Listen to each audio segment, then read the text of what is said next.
I offer a very warm welcome to our speaker for the day, Mr. Anugrah Joshi, members of the Alumni Association, and the audience. In the words of Walt Disney, the best way to get started is to quit talking and start doing. We, as budding engineers, always aspire for success. Remember the time we toiled hard for hours with the PCM manuals, hoping to get into an institute where you don't have to worry about placements or success?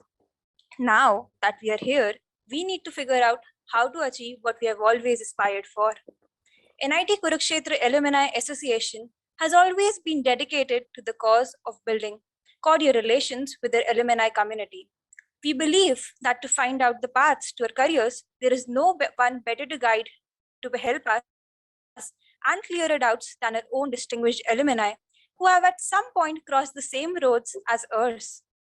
Today's session is focused on how to break into finance as an engineer. Mr. Anugrah Joshi, a distinguished alumni and speaker for the day, comes with 15 years of experience in business, finance, and consulting.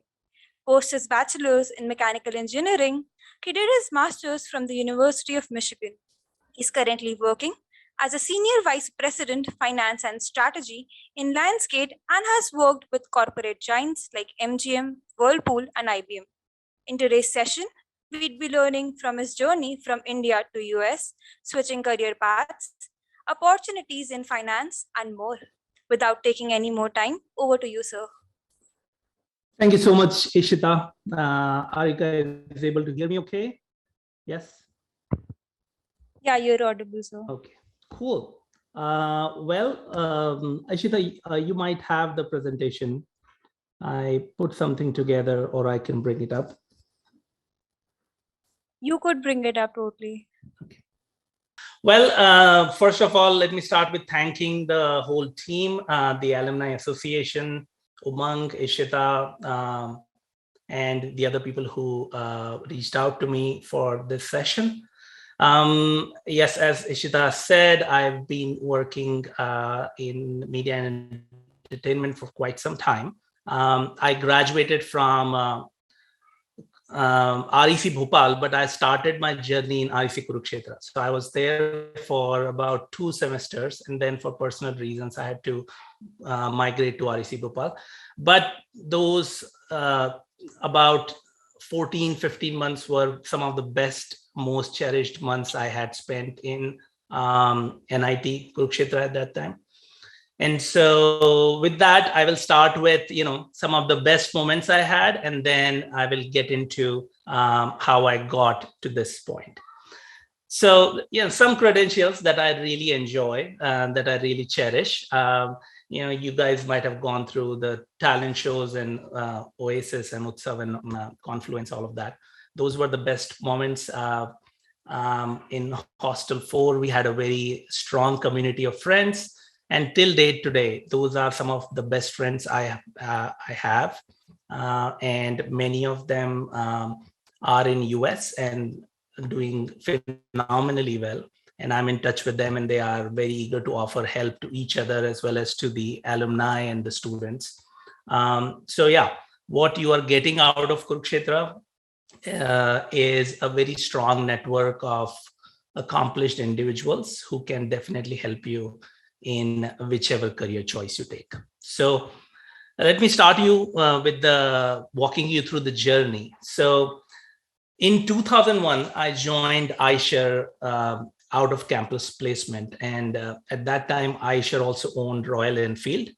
And it was a great opportunity to just get your foot in the door in a corporate world. So immediately after the engineering, they had put us in a little bit of training program for a few months. And I got to meet people from all different colleges, some from IIT, some from other NITs. And it was just a great start to what others were bringing and how their experiences were and so on. So immediately after a few months, they placed us in different sort of rotational positions. And I traveled about 10 different cities in north and south of India within a span of 3 months.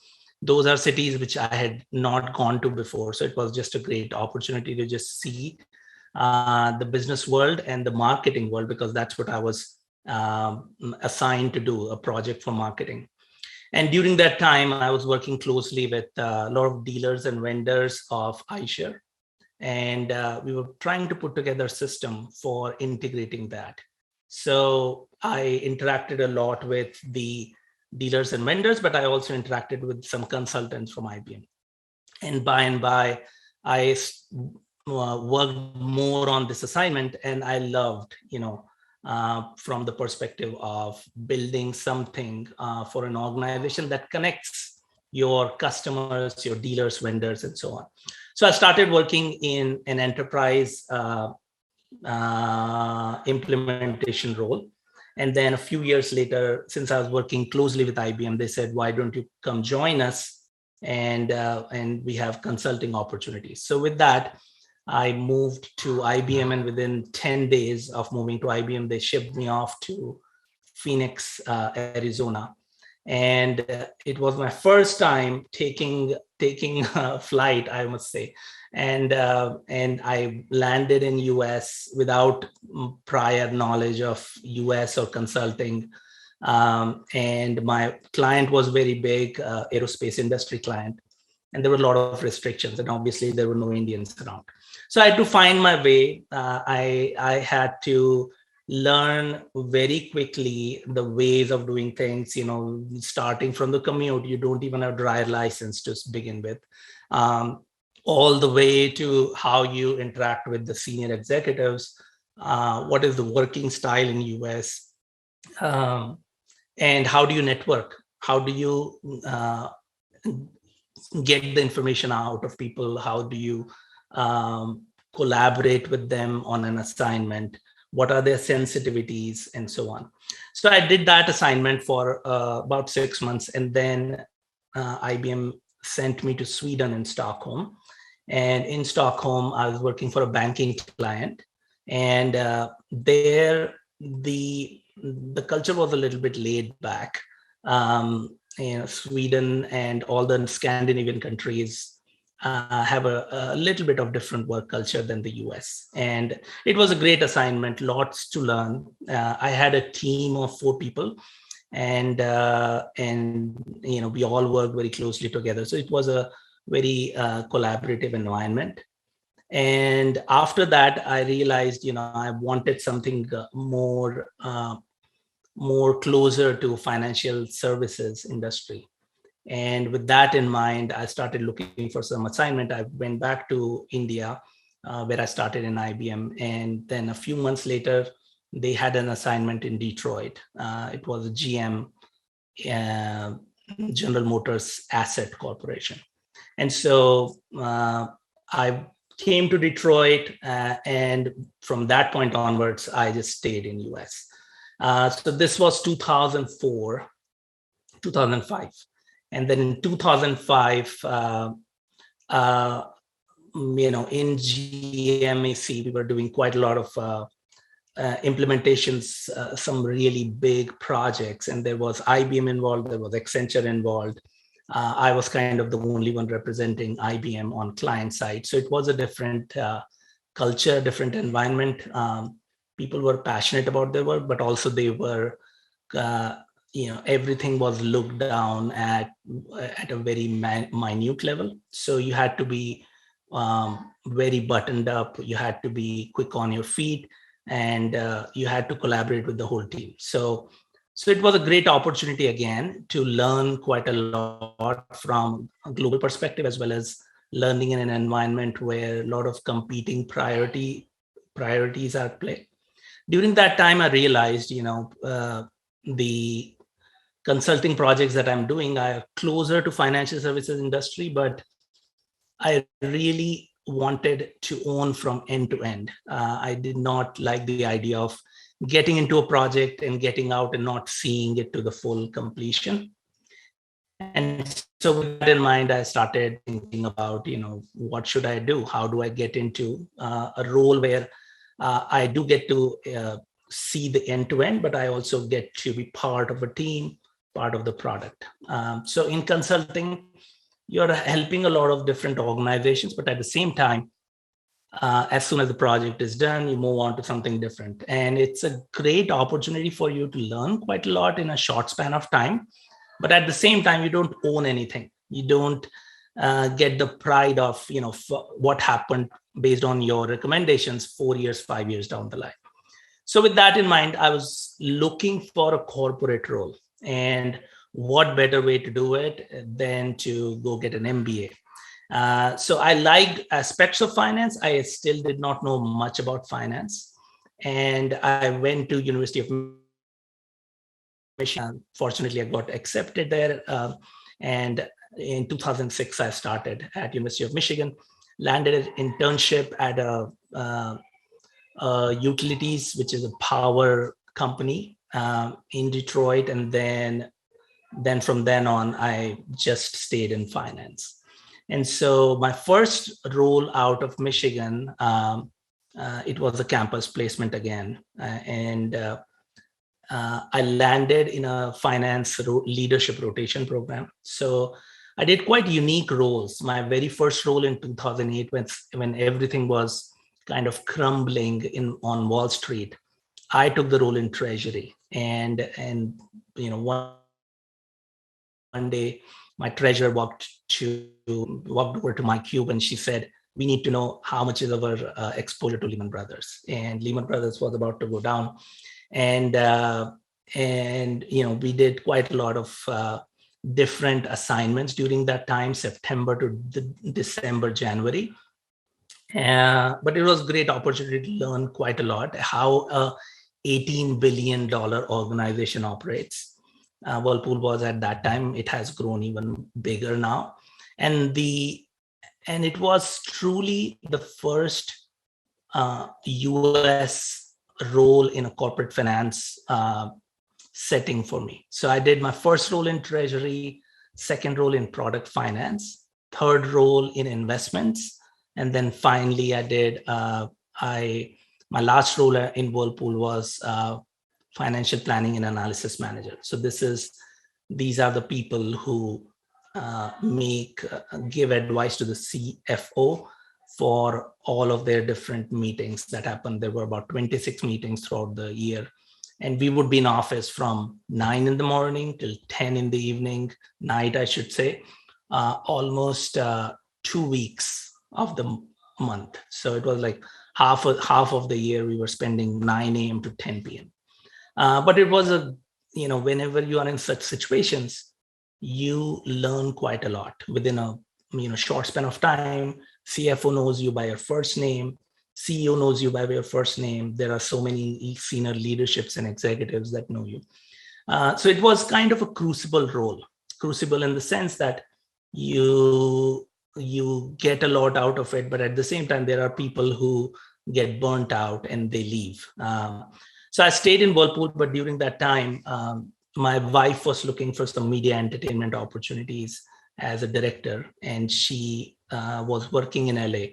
And so she's asked me if I could find something. And then luckily, MGM opportunity came my way. So I started there in the television planning role. And television planning is very unique. You have all of these movies and TV shows that are being produced. So MGM makes James Bond, Rocky, and Hobbit franchise, many franchises that you may have heard of, and also a lot of TV shows that they were coming up with at that time. One of the shows that is very popular in India, Shark Tank, was MGM's show, and also Voice, Survivor, Apprentice, and so on. I came into that role knowing nothing about media and entertainment, but all I had was my prior experiences, my confidence as an engineer from NIT, and all the different experiences that I had acquired. And so, within 2 years, they promoted me to a director, and then the next year to executive director, and so on. So it was a great 5 years where I learned quite a lot. I grew the team. And as you know, MGM was recently acquired by Amazon for about $9 billion. But that happened last year. But in 2018, one of my ex-colleagues from MGM, who I had coffee just once, she asked me to come over to Lionsgate, and I was doing something similar, and I moved over to Lionsgate as an executive director. And then the next year they promoted me to vice president, and then last year to senior vice president. So what do I do at Lionsgate? Well, Lionsgate is a very big media organization. It's based in Santa Monica, California. They have about 30 Oscar awards. It has a library of 17,000 titles, movies and TV shows. Some of them I have listed here: John Wick, Rambo, Hunger Games, Twilight. I'm sure you might have seen some of these, if not all. And if you're not seen any of these, then reach out to me. I'll find a way to make it happen for you.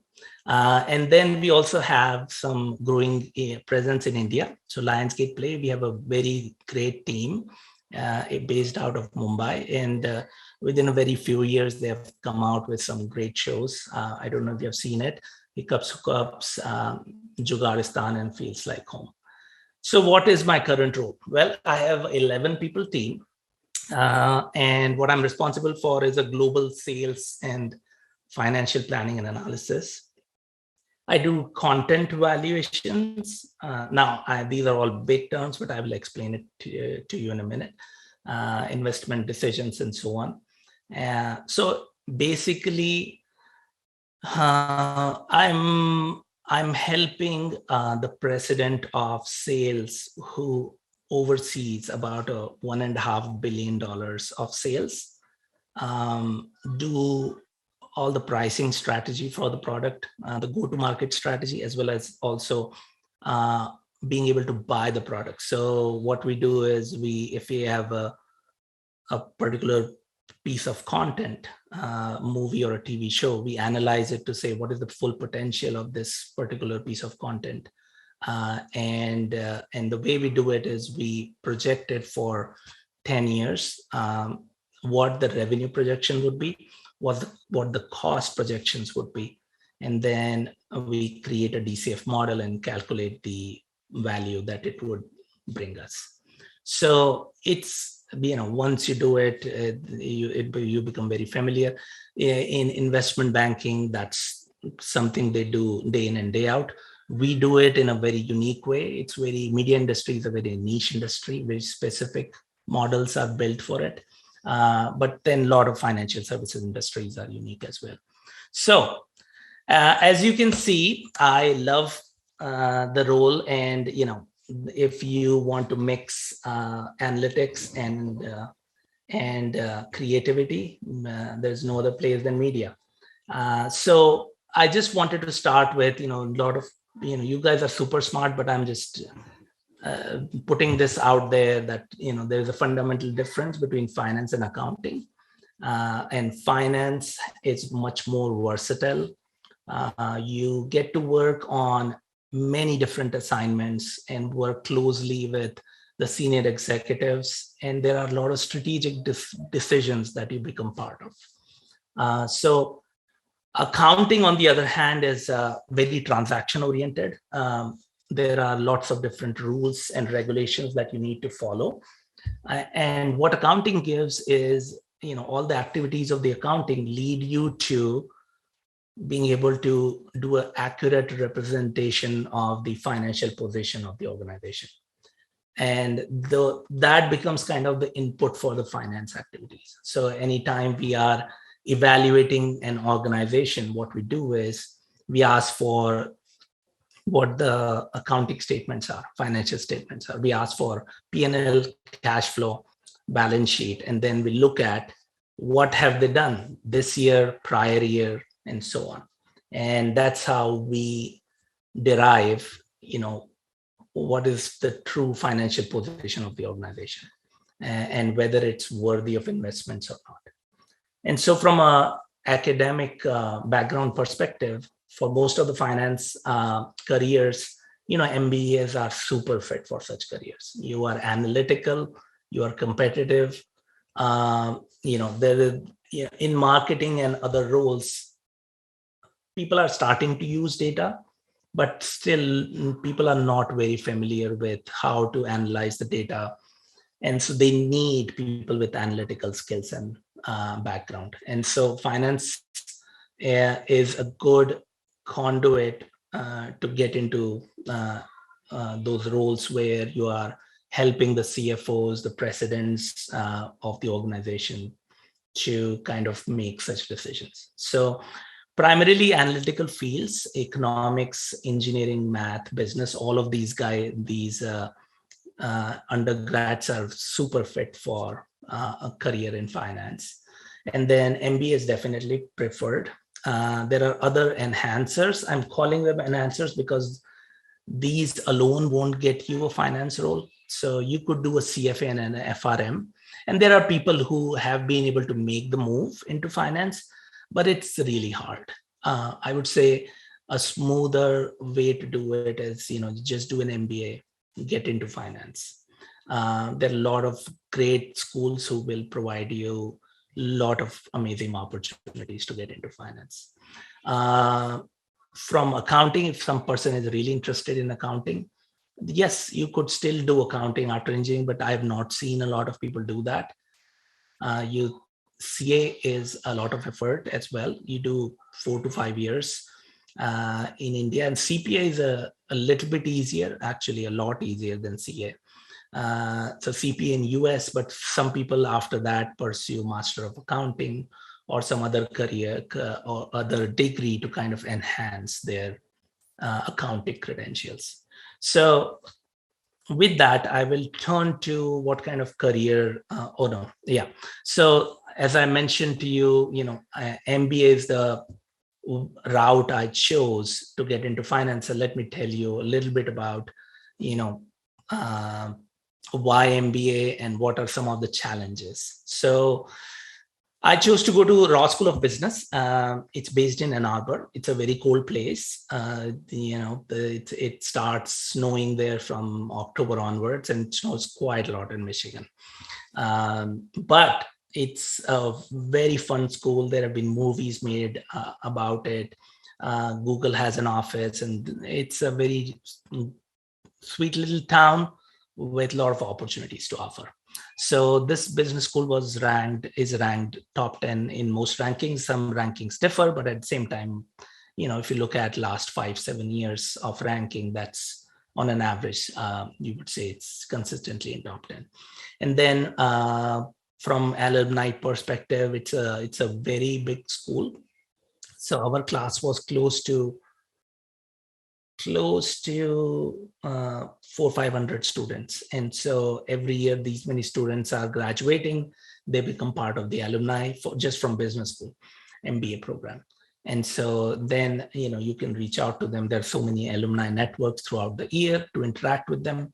And wherever you go, you tell them that you are a graduate from University of Michigan, and they will be eager to help you, support you. But, that's US Business School. You could also do an MBA in India. So the decision to go to do an MBA India versus abroad primarily is dependent on where do you want to work. If your passion is to work in India, in certain India specific industries, companies, if you want to go to Tata or Birla or Reliance and so on, then you don't necessarily have to get a US MBA, which is very expensive compared to Indian MBAs.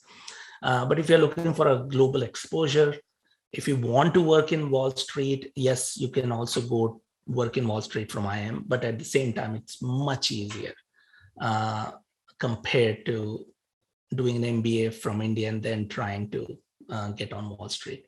If you want to work in London, Singapore, it's much better to do an MBA from US or London. There are some good universities in Canada also. I won't recommend other Asian schools, non-Indian schools like Chinese or others. I personally have not seen students from there in my career in US so far. But yes, I've met a lot of people from London School of Business, HEC, INSEAD, and all the US business schools. And I've also worked with a few people directly from India, from ISB, IM, and so on. So it all depends. But I think if you want to make it smoother, I would much rather prefer the US or European top 10, 15. And then, as the rankings go down, then it doesn't make that much sense. Yeah, the reason being, you won't have that many campus placement opportunities. And then it becomes very difficult for, people coming from India to find opportunity because we don't know that many people in US. And so from an ROI perspective, Indian MBAs are 15, 20 lakhs. Your starting salaries are in that range. US MBAs top 10 are close to 150 to 200K. And that's where you will start as well. So it's somewhat similar. Indian students, majority of them seem to do well. They are super competitive. And they are super motivated to find the investment banking, consulting, corporate finance careers. And so they are super successful in most of the business schools in US. And it's the way to switch into a finance career. You can also consider some executive part-time MBAs. I have seen a lot of people do that. However, these are not the career switchers. They tend to just stay with their industry or the employer. All of that being said, there are challenges that Indian students face. So networking. So you may not have heard of it. I had not heard of it before I landed in the business school in US. What is networking? In India, we are driven by, if I have the percentages and it's on my resume and I have the great internships, boom, I should get the job. That's not how US operates. Most of the jobs you get are not based on, hey, I got this much in GMAT. I was a top ranker in X, Y, and Z. They do not put that much credential to that. So you have to network your way. And what does that mean? Networking is mostly getting in front of the people who are the key recruiters and showing your passion. You meet with them regularly, you reach out to them, you send them thank you notes and whatnot. But consistently, you try to make the point before the internship that I am super motivated and please put me in the shortlist for the interview. So there are a lot of people. So there are two ways. You could get shortlisted by the company to interview. Would say, we, out of the 50 people that are looking for investment banking career,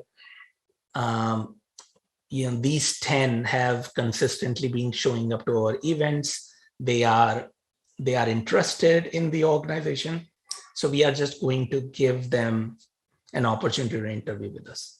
The rest of the 40 will have to bid on it. So you'll get a limited number of points, say 1,000 points, and you can stack bid them on, if there are 6 or 7 banks that you are looking for, you have to bid accordingly. So, some person who desperately wanted one particular sort of internship would bid too much on one and not on the other. So it's kind of an analysis cost benefit that you do. But the best way to get into any role, not just investment banking, just any role in corporate world, and it's applicable to India as well, is through networking. So I will touch a little bit about what networking is, but networking is very important, and that's one of the Indian engineers' challenge is in networking with recruiters and non-Indian classmates. We tend to huddle around quite a lot with our own kind, which is phenomenal. You get good support, but also we should come out of the bubble, meet others, make friends, or even if you don't make friends, at least make acquaintances. These people may be helpful to you at some point in your life. So just to give you an example, in the 50 to 75 close people that I work with, there's not a single Indian in that. And so that gives you some idea of when you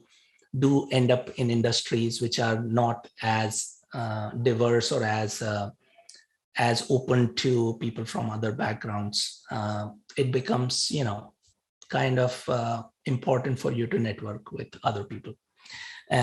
Then global perspective. So, one of the things that I encountered when we started in business school in US is I had not heard of many companies that we were doing case studies on.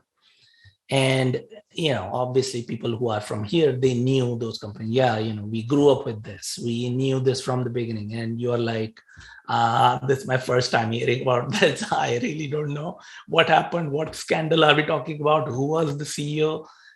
So global perspective is important. And I think the more you read, learn, listen, the better you get. And so that's important. And then the last piece is the communication, mostly verbal communication. So I think written communication, we are very good at. Engineers, for the most part, you can explain a technical phenomena through during Viva or during interviews. People ace that. But when it comes to in the business world, you have to be able to communicate that idea in a non-technical way. And so that's where the challenge lies. How do you take a complex idea and communicate it in layman's term? Because the other person may not be as technical, right? So that's where communication becomes critical. Mostly verbal communication, because written communication, people can ace.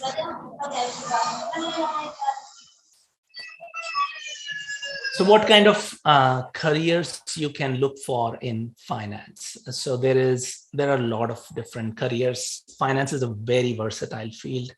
You could do asset investment banking, which is helping the organizations on M&As or IPOs or kind of equity offering, private investments, and so on. Asset management, you manage asset for an organization, whether individuals or other financial companies or entities have invested in it, you manage those assets. So you make sure that, a certain kind of risk return you are adhering to. You are, if there is a risk profile of each one of the investors and they invest in certain asset classes, if you happen to be one of the managers for that asset class, you want to make sure that you give them the return they are looking for. Commercial banking are the people who are usually working with big corporates to kind of on their loans and deposits and credit and so on. Equity research is, all the people that you would see in CNBC, NDTV Profit. These people come and they talk about, we believe the stock should be valued X, Y, and Z. These are the equity research people whose primary job is to value the organizations and come up with, what is that stock worth? It's worth 1,000 rupees or 1,200 rupees, and people will have their opinion, and they do things the way there are reasons for why sometimes people would do that. But for the most part, they are trying to help individual retail investors as well as institutional investors on making a particular investment. And then it's a corporate finance, which is required by every organization. So from Amazon to Google, Facebook, Goldman Sachs, every organizations need corporate finance people. That's the area I've worked in the most. And the risk management are the people who are responsible for managing the risks. It's a very vast field. And, you do FRM, you do many other different kind of certifications and trainings to become the risk manager for the particular job profile. So all of these are very rewarding fields. You can pick any of them. The careers are amazing. Finance is a field which offers you worldwide opportunities. You can move from one industry to another easily. If you start in an engineering career, You could move. I have friends who have moved into different, different fields, and they have been able to switch into different industries as well. But at a certain point, you become very specialized. But in finance, if you stay on kind of the general level, you can move around into any industry. Because basically what you're learning in finance is how to value a particular asset, organization, P&L. You know the nuts and bolts of what makes this business make money.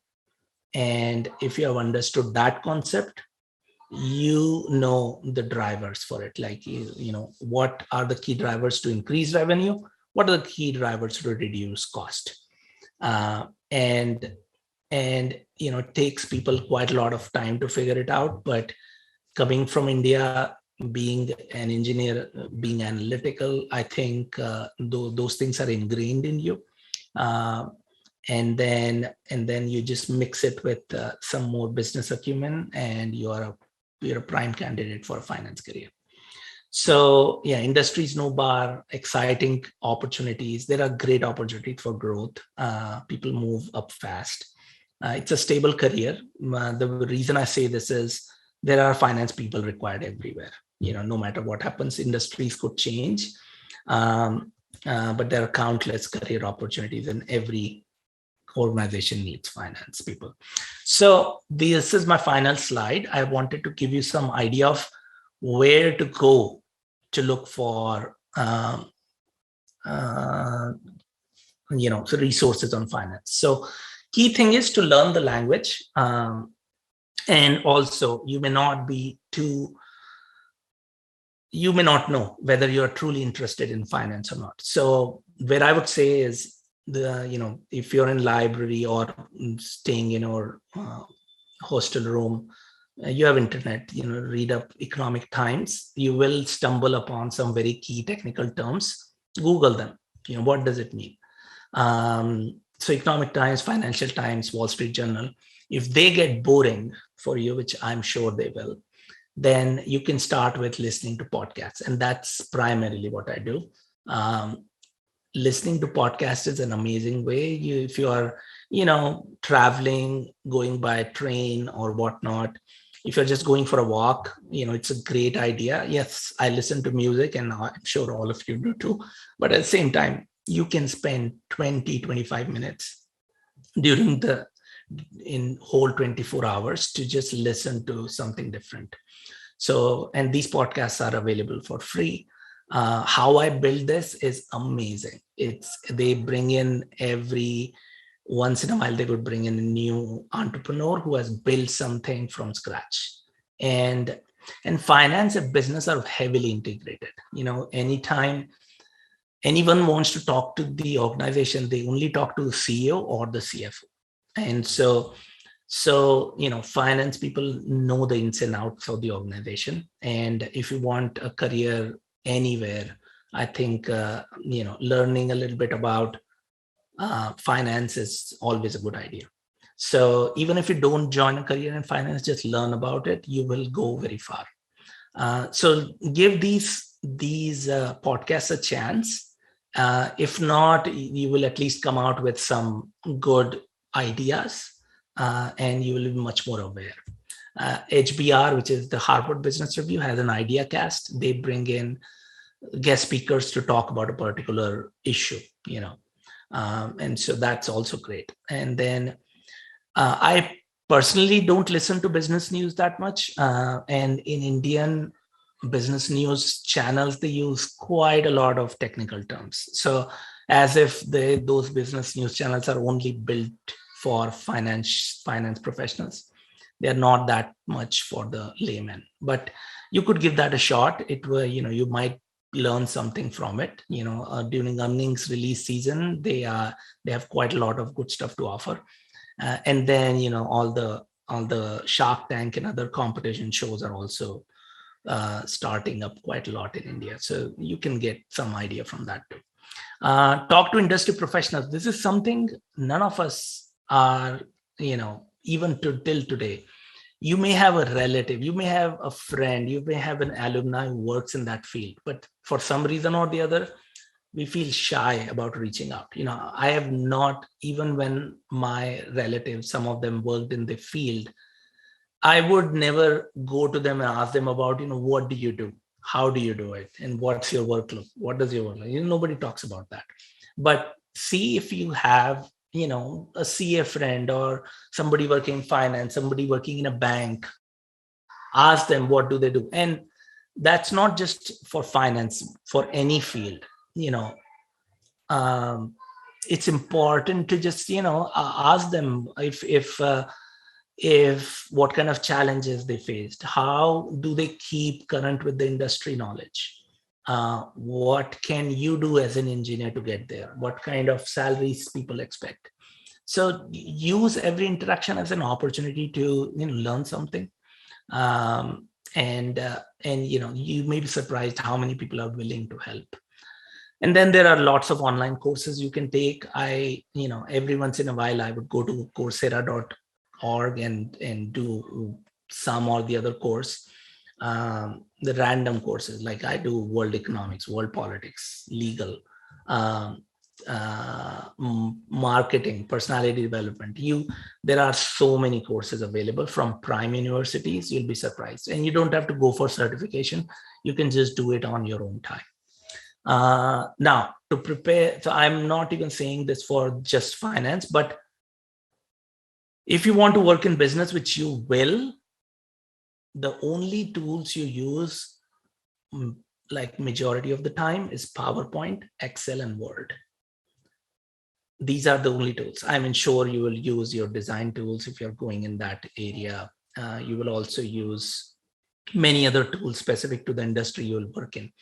But these tools have been proven test of time, that they are just a great way to either analyze, present, or communicate an idea. So use these in your everyday time at NIT and in the clubs that you participate in, and so on.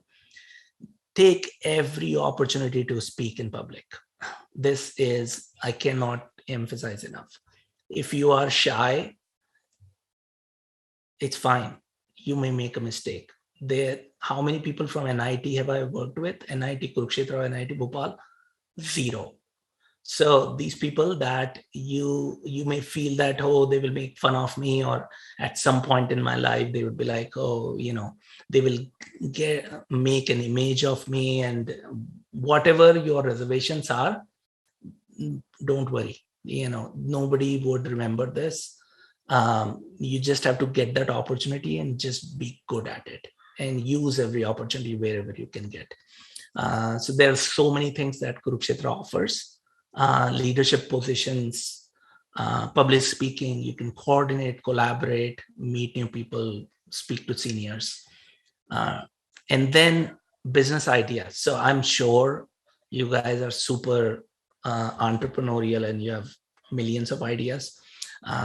It's always good to kind of discuss those business ideas with your friends, colleagues, other people, and just, you may not work on it, but at least you will get the other perspective.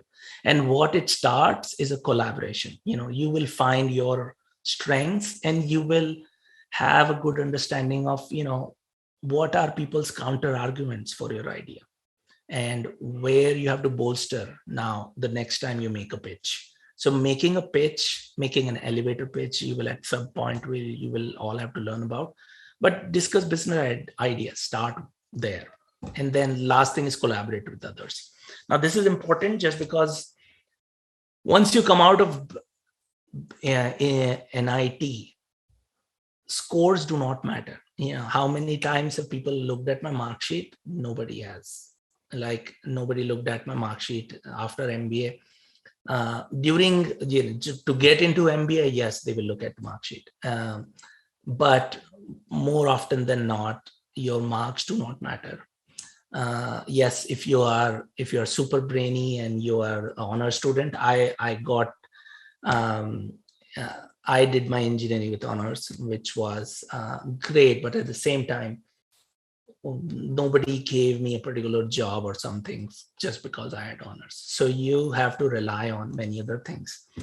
You will go through group discussions and interviews, and all of that would be dependent on how well you communicate and how well you you've thought about that particular question, how quick you are on your feet. And so all those things, marks could help. The technical questions, yes, you can answer, but you are not gearing for the next job, but you're gearing up for the next 10, 15 years of career.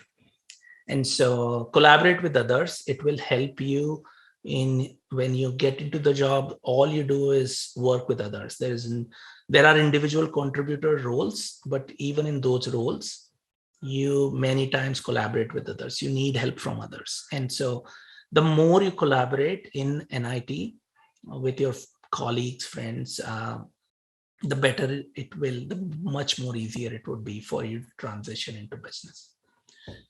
So those are the things I had for today. And I'm happy to take questions. I hope this was helpful. I spoke for more or less 47 minutes, more time than Umang had allotted me. But I'm happy to take questions if there are any. Thank you so much, sir. Indeed, there were so many new things to learn about from the session. Anybody who's got questions can either unmute themselves or put them into the chat box. Hello, sir. First of all, thanks a lot for this enriching talk that you gave us. It is pleasure for the whole team and the student as well for you to be here.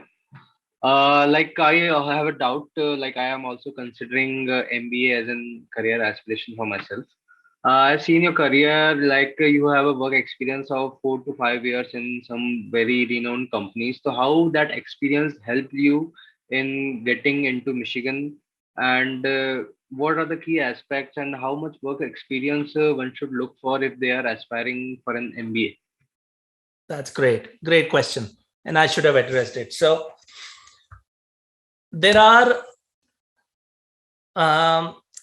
US MBAs are much more experienced than than what I've seen, or as far as I understand. From Indian MBA perspective, you could get into a B school with 1 or 2 years of experience, and that would be perfectly fine. When it comes to MBAs outside, they look for at least 3 years. Now, I would not go more than 5 years, because a 3-year pre-MBA student and a 5-year pre-MBA student both will start at the same position post-MBA. So you don't get that 2 years of benefit. So 3 to 5 years is a perfect time, perfect experience time to do your MBA. 3 to 5 years of work experience. Now, some people are asking me about when should they start preparing for CAT. Well, 3rd, 4th year is right about the times. First 2 years really not much, but 3rd year I think you should start preparing for it. It takes quite a lot of time to prepare for CAT, and you will create your own study circles and whatnot, and that will be helpful. And then 4th year comes and you'll be busy in recruitment, so you will lose some time there too. Should we prefer IM? Of course, why not? It's always a trade-off of what do you want to do.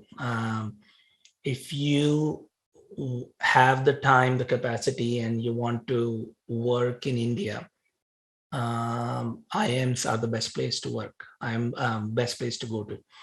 Also, keep in mind that a lot of these investment banks in India, many of them have a lot of back-end office work. So, for the salary that they would pay a US MBA, they could hire 4, Indian MBAs or 5 Indian MBAs. And that's why sometimes they give a lot of back-end office work, like legal filing or analytics work. And that's not a client-facing work.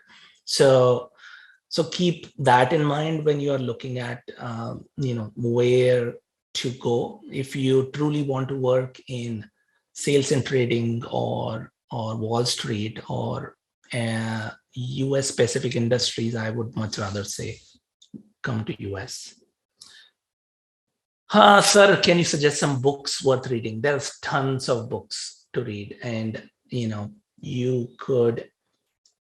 I would say, all of these podcasters are usually, they bring in a writer, and the HBR podcasts usually have some writer who comes up with an idea and then they discuss. So give them a listen. You are already reading a lot of books during engineering, so I do not want to put one more book on top of it. But if you like some idea through one of these podcasts, just give that book a shot. And Kindle is a great source. You have so many books. You can. The reason I don't want to recommend is everyone's aspirations are different. Some people may be interested in entrepreneurship, others would be interested in personal finance, others would be instructed in stock trading. So it's all different. Is FRM and CFA worth it in a third year? These are very tough exams to do with engineering. I mean, CFA, I have done 2 levels, and then I needed 300 hours of study time to do my third level. And with my work and life, I could not find that 300 hours. I have not found yet. So at some point I will do third level, but they require a lot of time. I think CFA level 1 is very basic. Level 2 is very hard. FRM also requires quite a lot of work. So if you can do it, if you can start it, I think it's great. Then you have one leg up against all the others. And I will tell you, work-wise, whether you work in, India more so than in US, you also will not have time. So preparing for CAT or CFA, FRM, whatnot, the only benefit you have right now in engineering is you have time. Once you start working, you will not have time. And there will not be a two months break in anything. You will get holidays or vacation, and you would just want to run away from whatever city you are working in. And so yes, try to do as much as you can amongst doing all the other things that you're doing. So yes, is worth it in third year? I don't know, worth it. If you can clear any of it in third year, I mean, kudos to you. Sir, which is more important for an entrepreneur, finance or accounting? Finance. What is more preferable, an MBA immediately after BTech or MBA after 2-3 years? MBA after 2-3 years is preferable. MBA immediately, you will save on 2-3 years, but you will, during the interview time, you won't have much to talk about. They will say, what are your leadership skills? And you will say, I started a club in BTech or MBA. And they will say, what kind of challenges you have faced in the team, and you will tell them about, how you were putting together the Confluence Festival, and then there were 3 difficult people in your team that you worked with. So those are great examples to quote, but I think a professional example would be very helpful. So I would say 2 to 3 years is a great way. Also, it is important to know why you're doing an MBA. You may, right now you're in the mode of, let me just clear these 23 exams that from this point onwards, and then life will be a breeze. It doesn't work that way. So I would say, get your foot in the door in an organization, just learn a few tricks of the trade, meet the people, and see if you want to do an MBA. You may like the organization. There are so many people, so many of my friends who have not done MBA, and they are doing phenomenally well. And so don't just jump into it. Hello, sir. As you mentioned earlier, you joined B School with very less knowledge of finance. What difficulties you face to compete with people with finance background?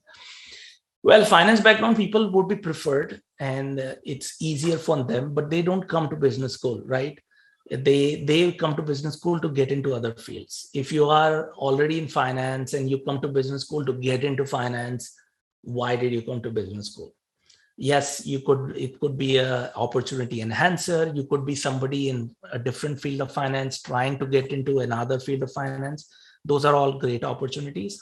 But more often than not, you would run into people who are career switchers. But nonetheless, you have to be good at the financial concepts, the basic corporate finance, the first few basic courses that you do, you have to be good at them. There is a course available called Train the Street. I believe that's what it's called. It's free, it's available very cheaply, that we used to do. They tell you about how to do discounted cash flows. Key thing is to learn the lingo, right? If you're talking to investment bankers, they will ask you, questions like, how do you explain beta to a layman? Now, to get to know beta, you have to know what are the different things in corporate finance, how is it calculated, and so on. They would ask you about DCF and all that. So just, as soon as you decide to get into business school, start taking some finance courses. And just do it now. Coursera and all these have lots of great finance courses to offer. So learn about them. Accounting is critical part of it. I think I'm not saying don't pursue accounting at all. Like don't learn about accounting at all. You will have to learn about accounting if you're working finance, but you only need to learn so much as you need to do your job. You really don't need the ins and outs of it. So learn about finance accounting as soon as you decide that you want to pursue a career in finance and you want to do an MBA. So you mentioned that networking plays a very important role. Can you please share some networking tips you learned through your experience so far? The best thing to do is to research who you're networking with. So research in terms of, if you're talking to somebody from a particular organization, you could reach out coldly to them and say, hey, I'm interested in it. But the better way to do it would be just read about their background, about what the great recent news articles about that organization are. Learn about, where they went to, if where they went to business school, if there's something specific that you are keen to learn about the product of the company. So do some research before you meet with the people. And how that would help you is your questions will be much more refined. They would be like, oh man, this person is so interested. He already learned X, Y, and Z. And, I have so much to talk with him about. And they will give you more information and you will get more out of that interaction. Just after graduation, what are the things I should keep in mind, or how do I build a strong profile in those 3-4 years of work experience, which is needed for top MBA schools in US? Well, I think you are somewhat restricted to where you get your first job, right? But immediately after getting a job, you will gain a lot of different experiences, and you could go for a specific research-oriented role, an individual contributor role, or you could go for a people management role, a team manager role. And so I would say work towards getting at least a promotion that looks good on your resume. And don't switch too many organizations within 3-4 years. Some people get very upset, and my boss is not appreciating me. I don't get the salary I want. I'm quitting, and then they leave coldly many times. But do not. You need to build network. Reach out to, when you join the organization, there will be a lot of senior leaders in the organization.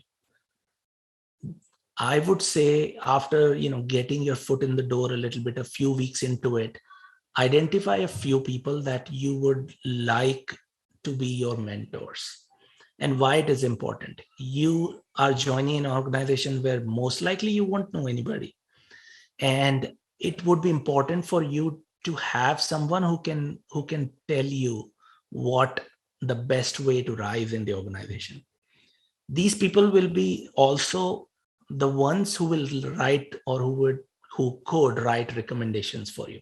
So to graduate from or to get into US business schools, you need recommendations, 3 to 4 recommendations. You could get a recommendation from the professor here at NIT. So keep those relationships warm. But you could also, and that is applicable for masters in engineering, MS as well. You would need professor's recommendation once in a while. So do not burn those relationships. Second, I would say is identify 2 to 3 people in your new organization who could be your pseudo mentors. Like you don't have to say, hey, can you be my mentor? But they are people who you can reach out to just learn about the organization, be in a safe space about, talking about the career and so on. And more often than not, stay away from HR people, because some HR people are good, but for the most part, they would be like, oh man, this person is already interested in pursuing MBA and he would leave. And so find somebody in business, find somebody who has an MBA, and just, start that conversation. And keep in mind, in 3 to 4 years, you have to not only get the work experience, but also show that you grew in your career. One other thing that people don't do is outside of the work, what do they do? So you could get some assignments, engagements in a community organization. You could start something on your side. You will have to tell a story, or you will have to write about challenges. Like if you have not felt a challenge, if your biggest challenge was how to crack the engineering admission test, then it's not a challenge. It's not a good enough challenge, because there will be 50 other Indian engineers applying with the same challenge. So how do you find that? Start something, start a business, create an app, or do a business idea, or identify some unique experiences that you can highlight. You could, as I said, get involved in some social organizations that will help you as well. Okay. So I think that's how I would say you can work towards 3-4 years. I am PhD in mechanical engineering. I want to switch to finance. I love equity research and asset management areas. Can I get an opportunity in such area without a degree in finance? It's very difficult to get into those areas, without a finance degree of any sort. With a PhD in engineering, I think your best bet is start with some learning about some finance course and careers. I mean, asset management people are equity research. 99% of them are CFAs. So learn about CFA program, learn about the number of hours required to clear that. And then you won't be able to use the CFA designation even if you clear all 3 levels, because you need some work experience, and some CFA will have to say, yes, he has the required work experience. And so that would be my take on it. But I think you should still research it a little bit more. Equity research is a great area. But I think that's what it takes. I mean, anything which is very coveted, there are requirements to get there. That was, I believe, the last question. Yeah, thank you so much, sir. I suppose you've covered all questions. Now, on behalf of NIT Kurukshetra Alumni Association, I'd like to express my gratitude towards you for the knowledge you've shared with us today. I'm sure all the students who've joined us today would have their doubts cleared on this mysterious area. The audience might not know, but sir is joining us from the US. So you deserve a special thanks to be able to manage time despite the time lag. And it was indeed a very knowledgeable session. Thank you everyone for joining us today. We'd be back with more talks, so make sure to follow us on our social media handles. Hoping you all have a good day ahead. Thank you. Thank you so much. Thanks, everyone.